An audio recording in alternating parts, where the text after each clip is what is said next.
My son's wife said, "You shouldn't have come." That's how it started. At my own son's wedding, I was standing near the back of the reception hall, next to the table they had clearly designated for less important guests, close to the exit, facing the kitchen door. My dress, a soft blue I had picked carefully to match the flowers on the invitation, suddenly felt ridiculous, out of place, like I had stepped into a party I had no business attending. But it was my son's wedding. I had helped raise that boy. I paid for his college. I co-signed the mortgage on their first home. I babysat the grandkids while my daughter-in-law got her master's degree. And I had been the one who covered the down payment for the wedding venue. My own name might not have been on the invitation, but my money certainly was. Still, there I stood, feeling like an outsider. Hold on a moment before we move forward. Let us know where in the world you're watching from. And if you're loving these stories, don't forget to hit subscribe. Tomorrow's episode is going to be absolutely mind-blowing. Samantha, my daughter-in-law, walked up to me with a glass of champagne in one hand and that fake smile she always wore when she was about to say something mean in public.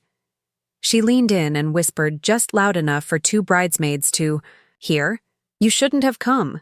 She didn't look angry. She looked amused, satisfied. I looked at her, her perfectly styled hair, her $1,000 dress, and that smug expression, and I realized what this was. This wasn't about a seating, mistake, or some miscommunication. This was deliberate. She had waited for the perfect moment, in front of the perfect audience, to let me know how unwanted I was. I looked at my son, across the room, laughing with one of her uncles, completely unaware.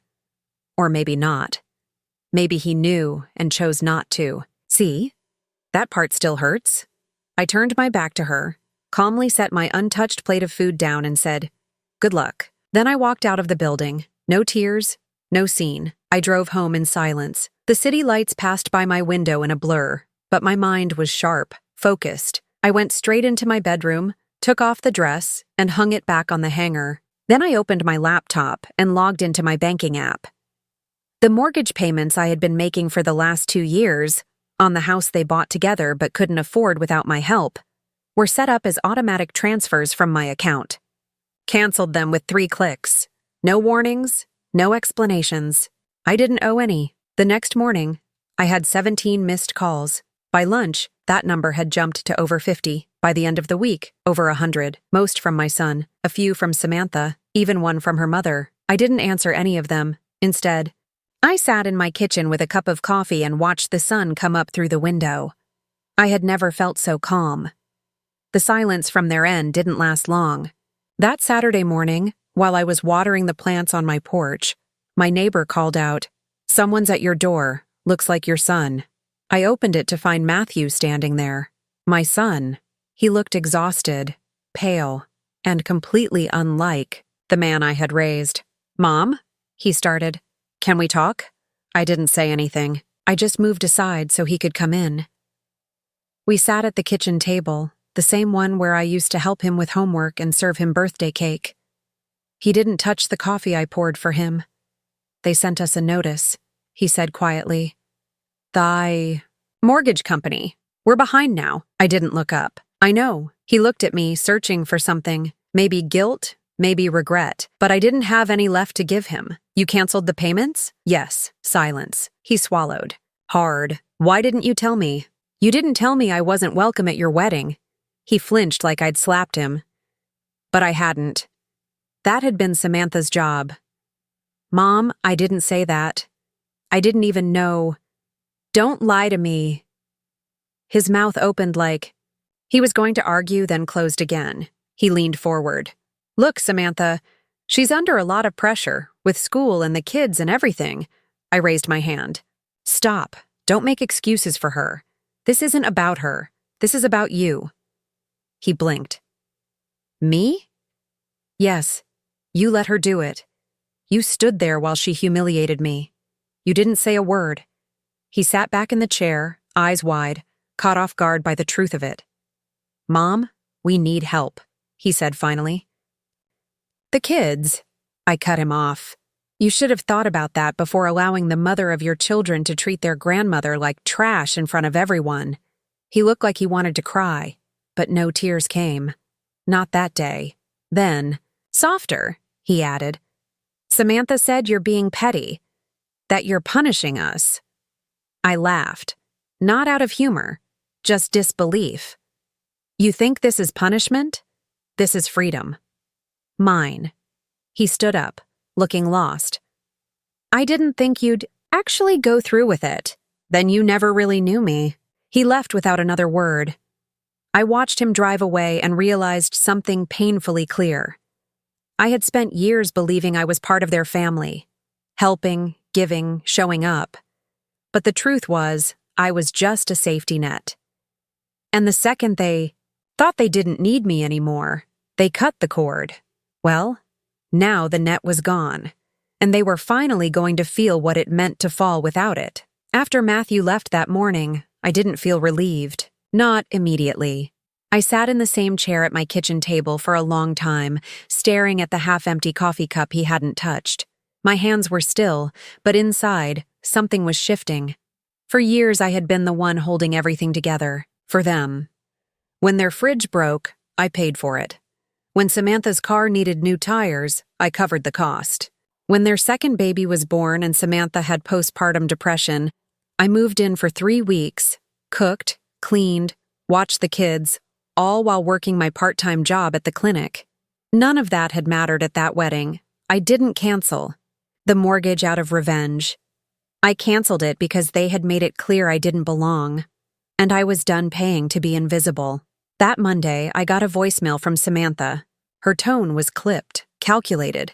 She didn't even say hello. I don't know what you're trying to prove here, but if this is some way to guilt us, it's not going to work. You're acting like a child. Grow up and do the right thing. You're hurting your grandchildren.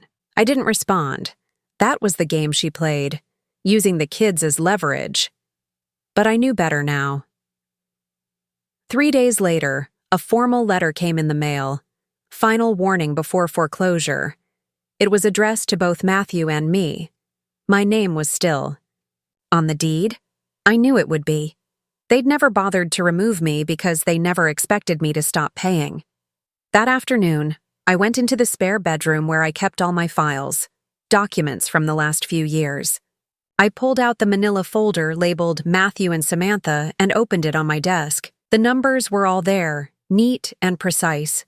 Monthly payments, repair costs, renovation receipts. There was even a copy of the $15,000 check I had written for the initial down payment on the house.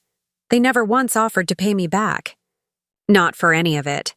And I never asked, because I thought that's what family did. You gave when you could. But it turns out there's a difference between giving and being taken for granted. The next day, I received a call from the mortgage lender, a polite young man named Chris, who asked if I'd be willing to resume payments to avoid foreclosure. No, I said flatly. He paused, clearly surprised. Are you aware that your name is still attached to the property? I'm aware, ma'am. If the house is repossessed, it could affect your credit. I'm not worried about my credit. I'm worried about my dignity. There was a long pause. Then he said, Understood. I'll make a note. I hung up. That evening, I had dinner alone. A bowl of soup, some crackers, a glass of water. No appetite for anything else. Just after 8 p.m., there was a knock at my door. I opened it to find Samantha standing on my porch, arms crossed, expression tight. She didn't say hello. Are you really going to let your son lose his home? I stepped aside. You want to come in? No, she said. I won't stay long. I didn't argue. She stepped inside anyway, standing just past the entryway like the house disgusted her. Like my couch, my bookshelves, my kitchen were beneath her.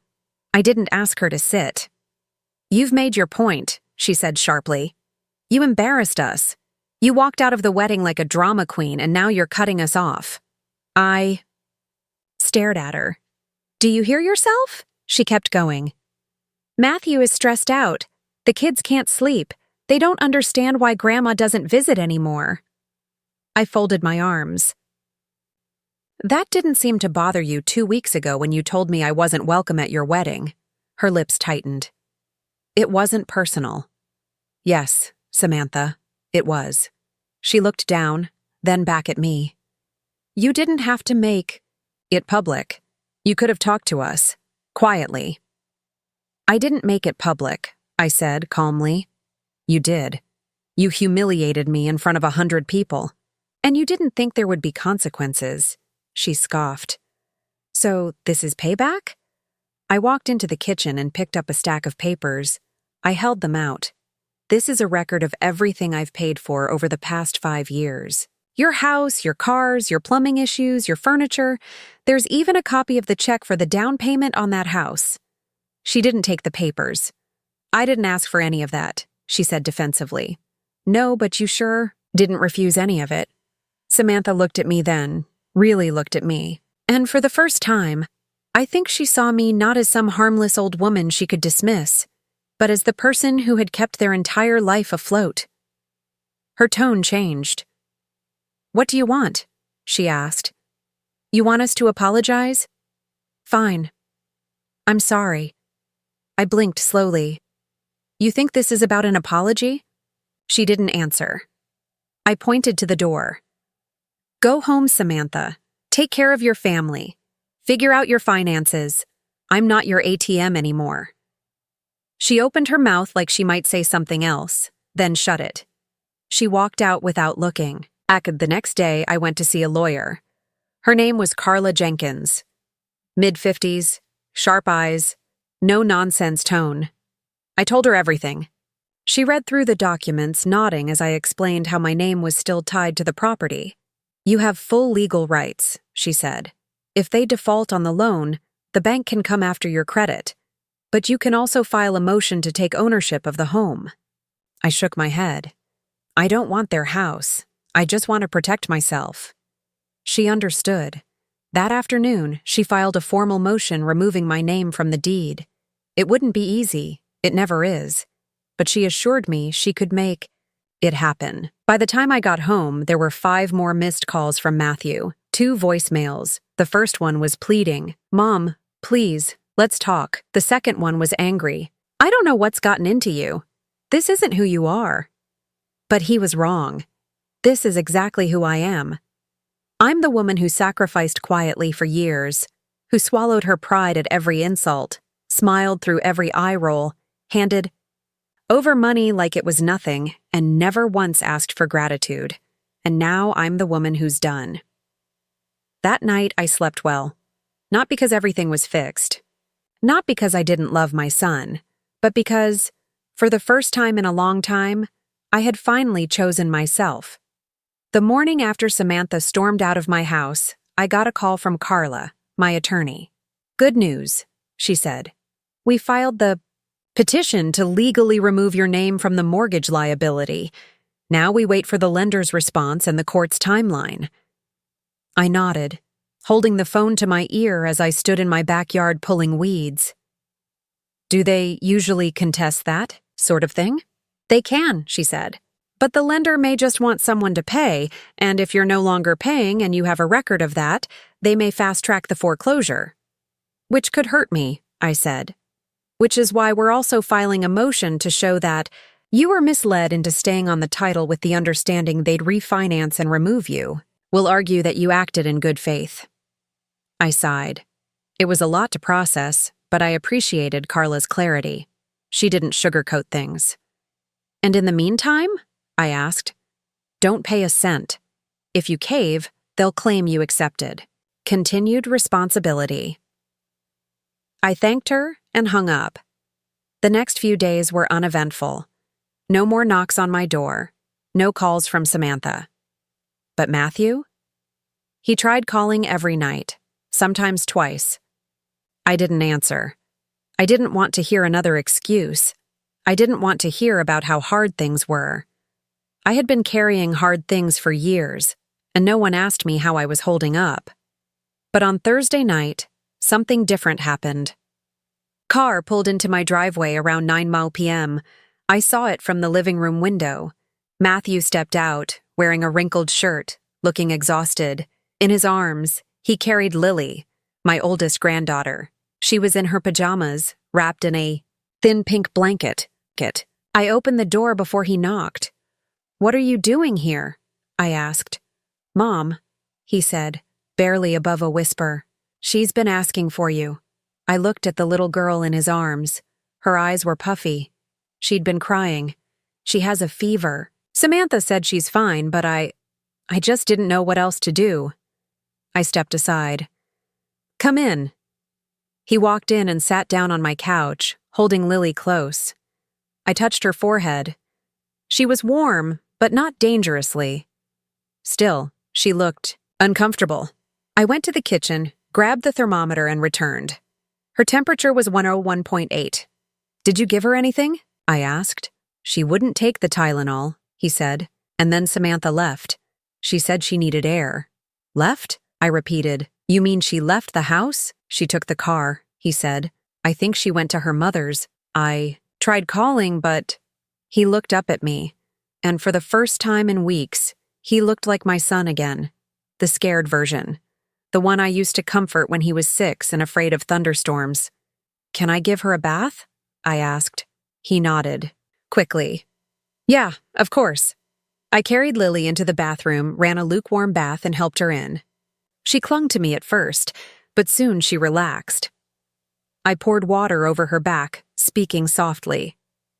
After the bath, I put her in some spare pajamas I kept in the guest room drawer, leftover from a time when she used to sleep over on weekends.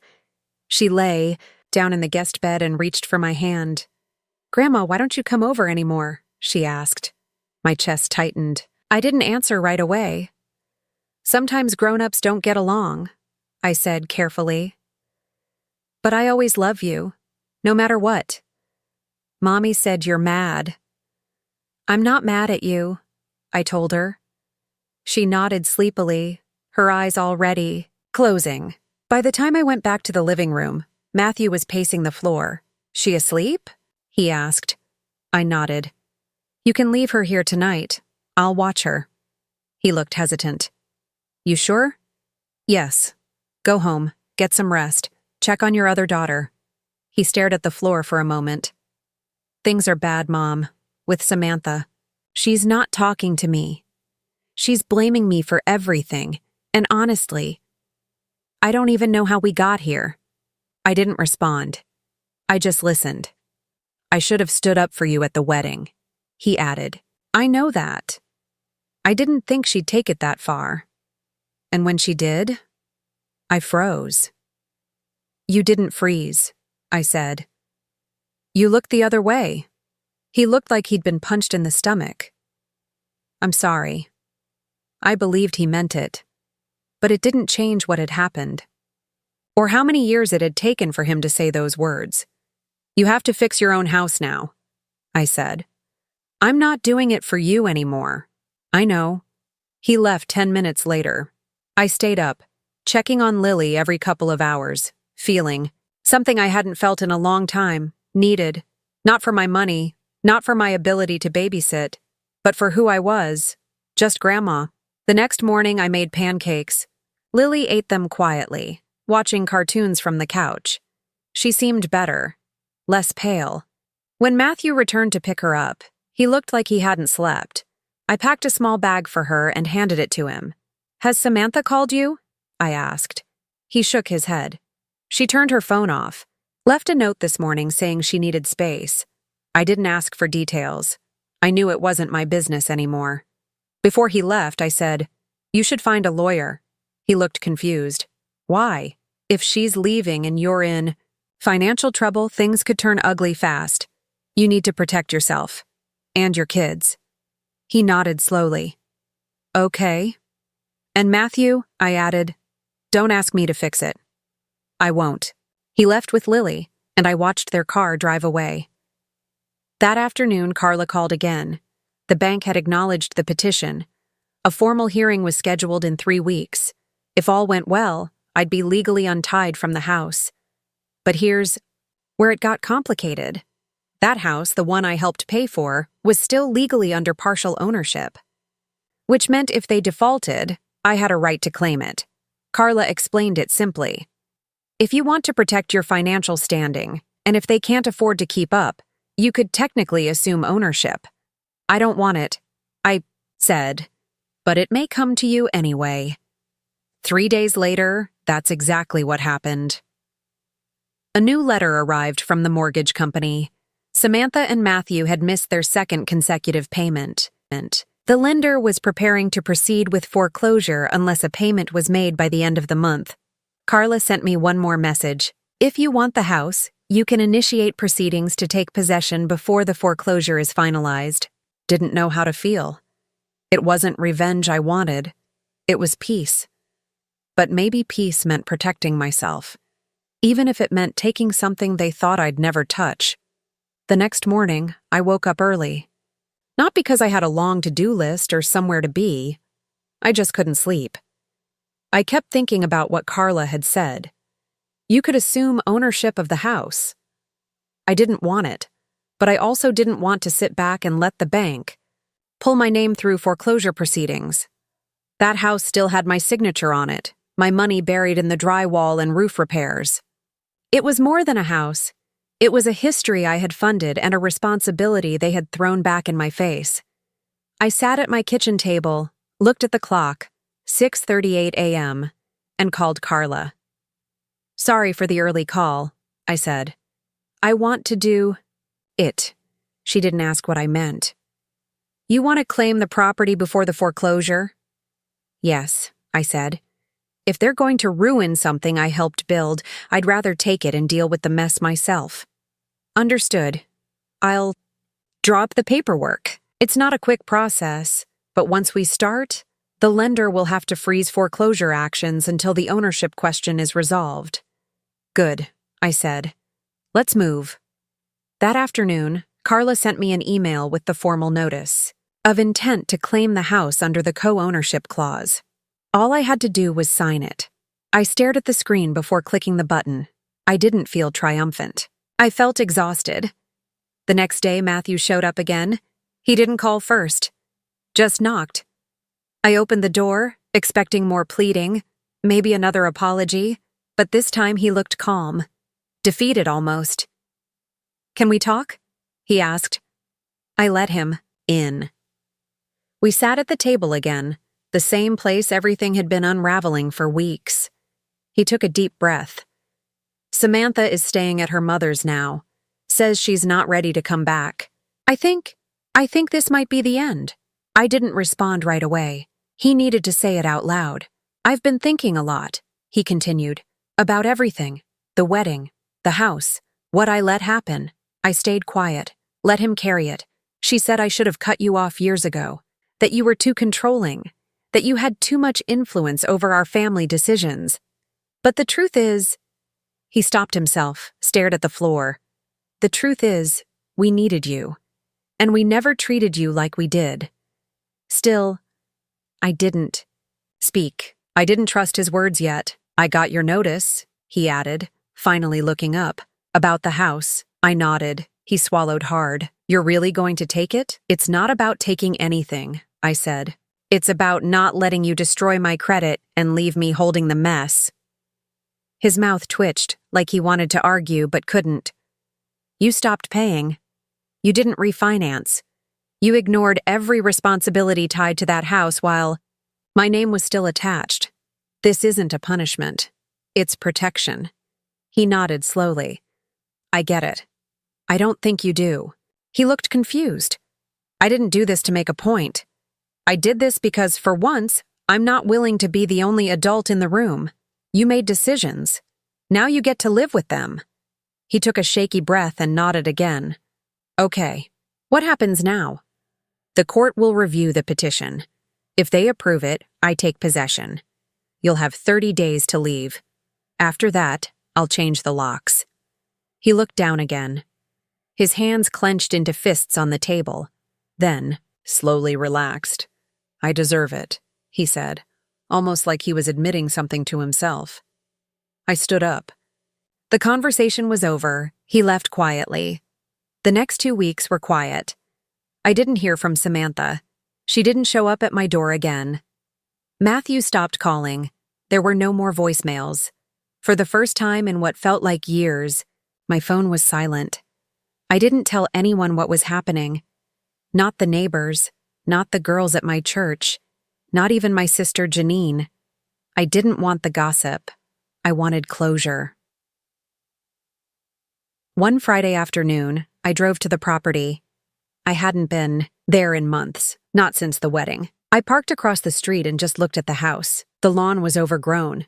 One of the blinds in the front window was broken and tilted upward. There was a trash bin overflowing by the curb.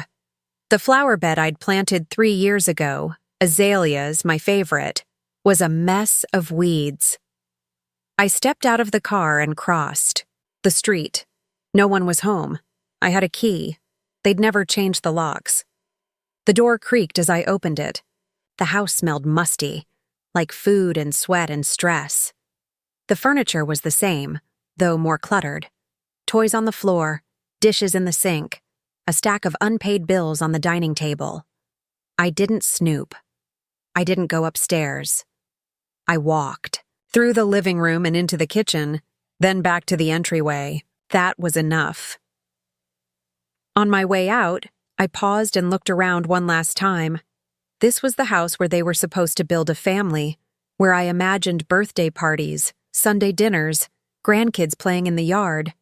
And now I was walking out of it again, but this time not with hope. This time with the full weight of what had been lost. The hearing date arrived. Carla came with me. It was short, procedural. The judge asked a few questions, confirmed the default on payments, verified my documented contributions. The lender didn't oppose. They were tired of the delays. I wasn't emotional. I wasn't proud. I was simply done.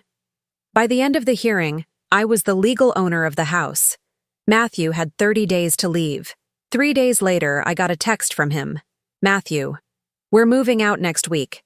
I'll leave the keys in the mailbox. I'm sorry, Mom. I stared at the screen for a long time. I didn't reply. Not because I was being cold, but because there was nothing left to say. They had made their choices, and I had finally made mine.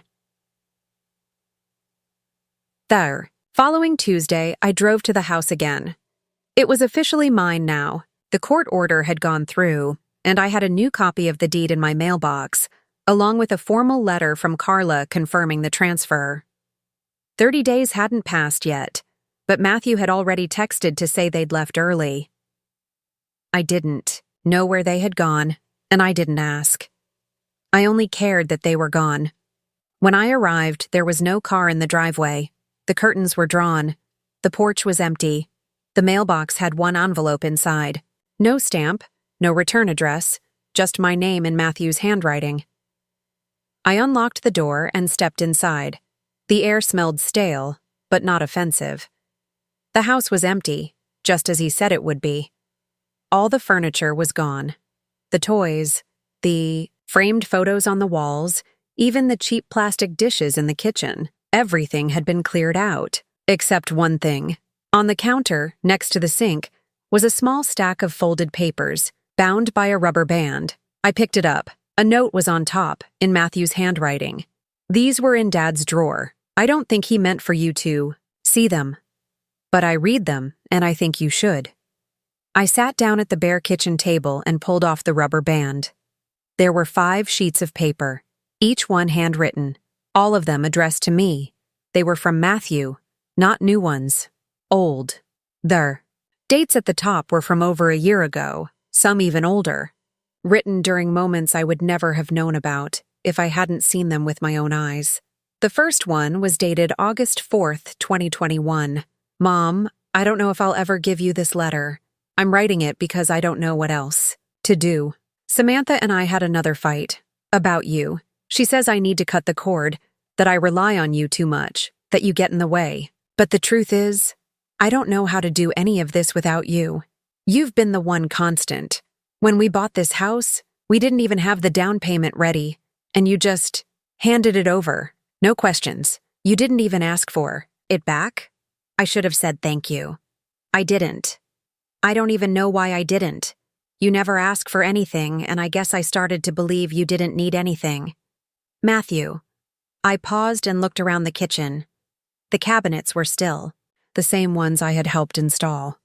I remembered standing right here while the contractor asked questions Matthew couldn't answer. It had been me dealing with the bills, the permits, even picking out the tile. I turned to the second letter. October 17th, 2021. Mom, I think Samantha's trying to push you out for good. She doesn't say it directly, but she makes comments when the kids mention you. She rolls her eyes when you call. Tonight, she said, your mother doesn't know how to let go. But here's the thing. I'm the one who doesn't know how to let go. Of you. Of how you made everything feel safe. Of how you always fixed things when I couldn't. I think I've let her convince me that needing you is weak. But I don't think it is. I think I'm just scared of standing on my own. Matthew, I sat with that one for a while. My hands didn't shake. My heart didn't race. I just felt heavy. Not sad. Just heavy.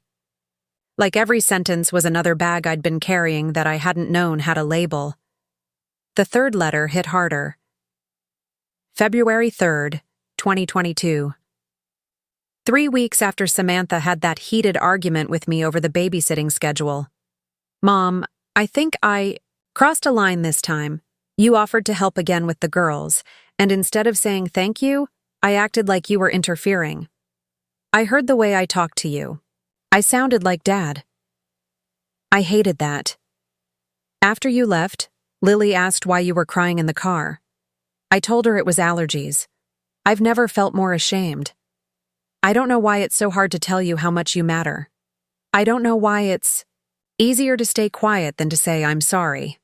I hope one day I can fix this. Matthew, I put the pages down. I looked out the window at the backyard, overgrown, wild. The little swing set I had helped assemble was gone. There was a worn patch in the grass where the girls used to play. I stared at it until my eyes stung. I picked up the last 2 letters. One was dated a few days after the wedding. The other had no date at all. Mom, I let her humiliate you. And I just stood there. You looked at me. I saw it. You waited for me to say something. And I didn't. And then you said, "Good luck." I thought it was just a bitter line, a parting shot. But now I get it. You weren't angry. You were done, and you were right to be. Matthew. The final note wasn't even folded. Just written on a scrap of notebook paper. I'm sorry I didn't protect you. I'm sorry I chose silence. You didn't deserve any of this. I don't blame you for walking away. If it means anything, I'm trying to change. I put the papers down and sat in silence for a long time. I didn't cry. I didn't call anyone. I just sat there and felt the full weight of all the words I'd never heard until now. The next day, I brought a contractor in to assess the house. It needed work. Fresh paint, new floors upstairs. The roof had a few leaks that would cost more than I liked. But I could afford it. For the first time, the house felt like mine. Not because of revenge, not because of power, because of truth. There was one more thing I did before I left that day. I took the letters, placed them in an envelope, and put them in the drawer of the kitchen counter. I didn't take them home. I didn't need to. I already understood what they meant, and I already knew what I would do next.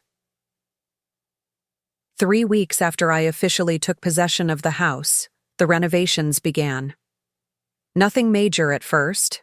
I had the locks changed. Replaced the front door, which had a crack in the frame that had gone ignored for years. Then came the painters. I picked neutral tones, soft cream for the walls, light gray for the kitchen. The cabinets got new handles. The living room carpet came up and was replaced with hardwood. It wasn't about making it beautiful. It was about starting over. I went to the house every morning around 8 a.m. I wasn't living there yet.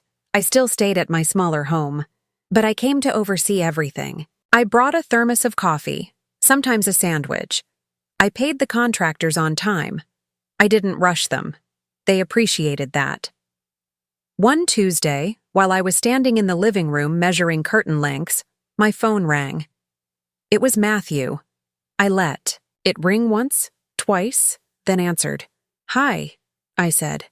"Hi, Mom." He sounded tired, but less strained than the last time. "I didn't expect to hear from you today. I wasn't sure if I should call, but I figured it's been a while." "It has." He paused. "I wanted to ask something." "Go ahead." "Would it be okay if the girls came by? Just for a little while? They keep asking about the house. And you. And I think they just want to see you." I thought about it for a moment. "Just the girls?" "Yes.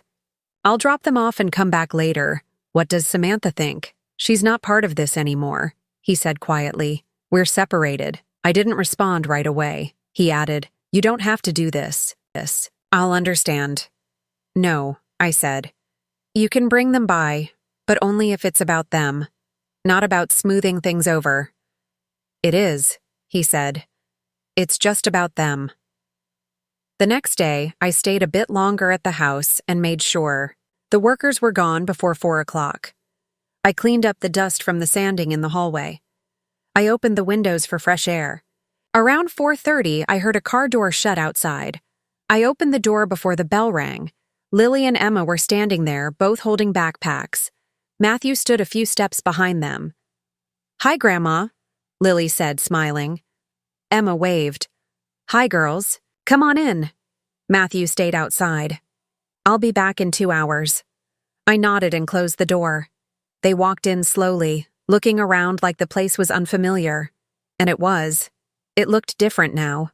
Cleaner, quieter, lighter. Lily asked, "Are you going to live here now?" "I might," I said, still deciding. Emma walked straight to the kitchen. "The fridge is still loud." I laughed. "It is." We sat at the kitchen table just like we used to. I poured them juice. They pulled out a few coloring books from their bags. I brought out crayons from the drawer. I had kept them just in case. As they colored, Lily said, "Mom says you're mad at us." I looked at her carefully. "I'm not mad at you. Not even a little."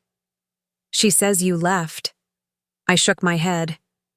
"I didn't leave. I stopped doing things that made me feel invisible." She looked confused. "You'll understand. One day," I said. "But I love you. That never changed." Emma tugged on my sleeve. "Can we come back again?" I didn't answer right away, I just nodded. "We'll see." They stayed for a little over 2 hours. I made them grilled cheese sandwiches. We ate together at the dining table. It felt familiar, but not painful. Just manageable. When Matthew came back to pick them up, he waited by the porch. I helped the girls gather their bags and walked them to the door. "Thanks, Mom," he said. "Don't thank me," I replied. "Just be better." He nodded once. "I'm trying."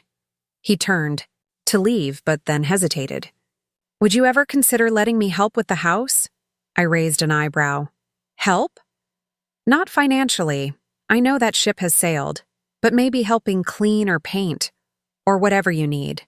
I looked at him. Really looked. His face was thinner. He was no longer wearing a wedding ring. His posture was tired. But his eyes looked clearer than I'd seen in years. "We'll see," I said. He took the girls and left. The next day, I started packing up my old place. Box by box, I put things in order. Clothes, cookware, books I hadn't touched in years. I labeled each box by room. For the first time in a long time, I was moving because I wanted to, not for someone else, not to solve someone's problem, but because I had earned it. A week later, I moved into the house. It was mine now, not just legally but emotionally. The rooms didn't feel like a reminder anymore. They felt like a fresh space. I bought a new couch, hung pictures I liked. I turned the smallest bedroom into a guest room for the girls, with 2 twin beds and a nightlight between them. I didn't tell anyone. I just did it. A month passed. Then 2. Matthew called once a week, never asked for money. Sometimes just to update me about school or work. The girls visited twice a month. They always came with small drawings for the fridge. Samantha never called. I didn't expect her to. One Saturday morning, I was out front watering the new plants I had added to the garden, low-maintenance ones. I saw Matthew's car pull up. Only he stepped out. He walked up with a small box in his hands. "What's this?" I asked. He handed it to me. "It's from the girls," he said. "But I helped." I opened it. Inside was a picture frame, handmade from popsicle sticks and buttons. Inside was a photo of the three of us sitting on the porch. Emma was mid-laugh. Lily had her arm around my waist. There was a note folded behind the frame. "We're sorry we made you sad. We love you always. From Lily and Emma." I swallowed hard. "Thank them for me." "I will," he said. He looked like he wanted to say more, maybe ask something, maybe offer something, but he didn't. Instead, he said, "See you soon?" "Maybe," I said. He nodded, then turned and walked back to the car. I stood on the porch, holding the frame, the late morning sun warm on my arms. I wasn't angry anymore. I wasn't waiting for closure. I had already given it to myself, and that was enough.